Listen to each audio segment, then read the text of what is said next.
After a virtual machine has been provisioned, this type of window opens up. Notice it says Win Test right here. That's the name of the machine that I made. If I click Home, it reduces that to a tile. So if I want to get back to it again, here it is. Some things that are of interest to me at this point is it has a public IP address. Now, that being said, at this particular moment, the only service that's allowed to get into there from the outside world, because it's a Windows machine, is RDP, which goes over port 3389. If I want to let something else in, which I will shortly, I need to manage the firewall settings for that, and that's in the security group. So there's an overall resource group for this virtual machine, and if I click on it here, all these things were created when I created that virtual machine. And the thing that I want to update right now is the network security group associated with this particular server. So I'm going to click on that. And as I had mentioned, the only thing that's allowed to come in from the outside world is port 3389. I'm going to use that shortly. But looking ahead to the fact that I'm going to use this as a web server, I'm going to click on Inbound Security Rules, Add, and I'm just going to change one thing. I'm going to change this to 80, and I'm done. Okay, so I get a little message up here, and it's also in the little bell notification area saying that it's in the process of creating this rule in the firewall, and it's now done, so I can get rid of that. All right, so now I've got a hole in the firewall for 3389 as well as port 80. I could add more if I wanted to. Let's go back to here again. All right, so now this server is ready to be administered. I'm going to click on Connect. So regardless of which type of server you spin up, connection information is going to be available here for that. I'm going to click on this and I will get an RDP link. So click. I'm going to put it in my downloads, and then I'm going to double click on the connection, which is a little bit off of the screen. I'm going to say continue, and unfortunately this thing's on a different screen right now on my Mac. Well, that kind of takes away some of the fun, doesn't it? But all it says I have to do is enter in my username and password. So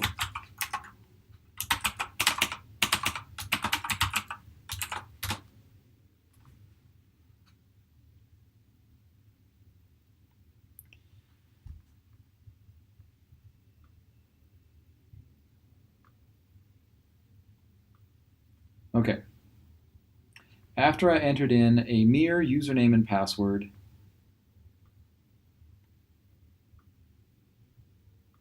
it started logging into a Windows desktop. And this may take a little while, but eventually it will show, oh, there we go. And it's not nicely sized at all because of the computer that I'm using. I apologize for that. After about 60 seconds or so, well, maybe I should hang on for this, even though this part is a little bit annoying.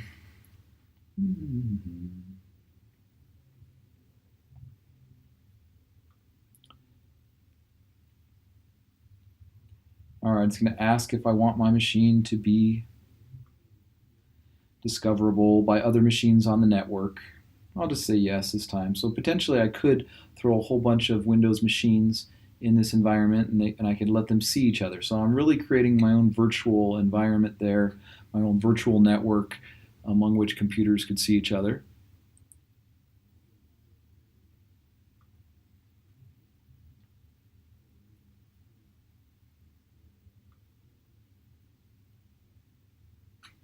I'm trying some different view settings and it doesn't seem to, oops. Well, that was a fail.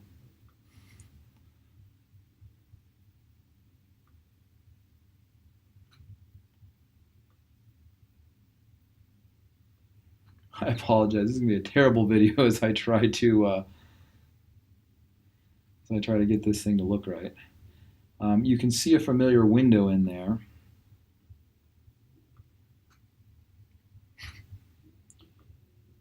All right, so if you've worked with Windows Server before, you're used to the dashboard that comes up. So I want to install a web server on here. So add roles and features, next, next, next. I want to install web server, next, next, next. FTP, I haven't poked a hole in the wall for this, but I might want that later. At least it'll be running. I click install, and sadly I'll probably wait here for about 4 or 5 minutes, and eventually it will be done doing what it's supposed to do.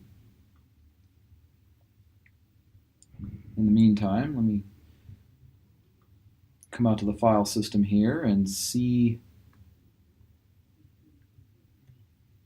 when it has created the file structure for my website. So I go C drive.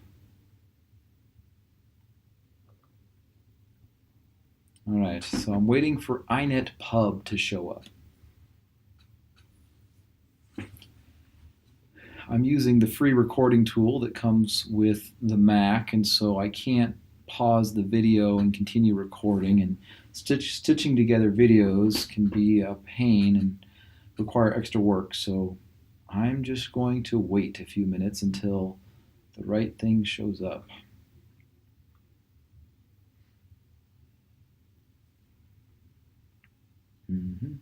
I guess since this is a video, you can just fast forward when something changes on this screen.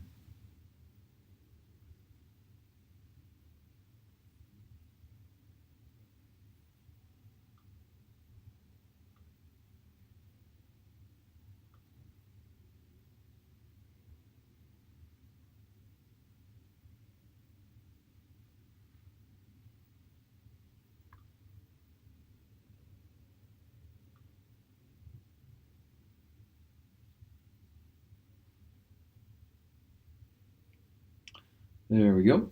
inetpub has shown up. And there's the www root folder. Okay, so there's some default files in there. Let me go create my own.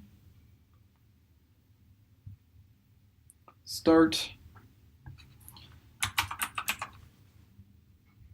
I'm going to type in Notepad.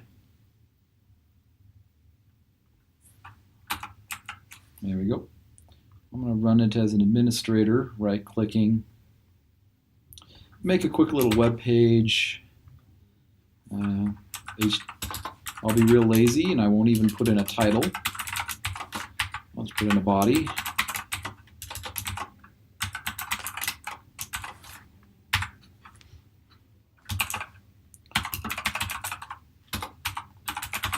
Web development pays the bills. I got skills. How about that? All right. File, save as, and I'm going to put it on this PC, C drive, inetpub, www root,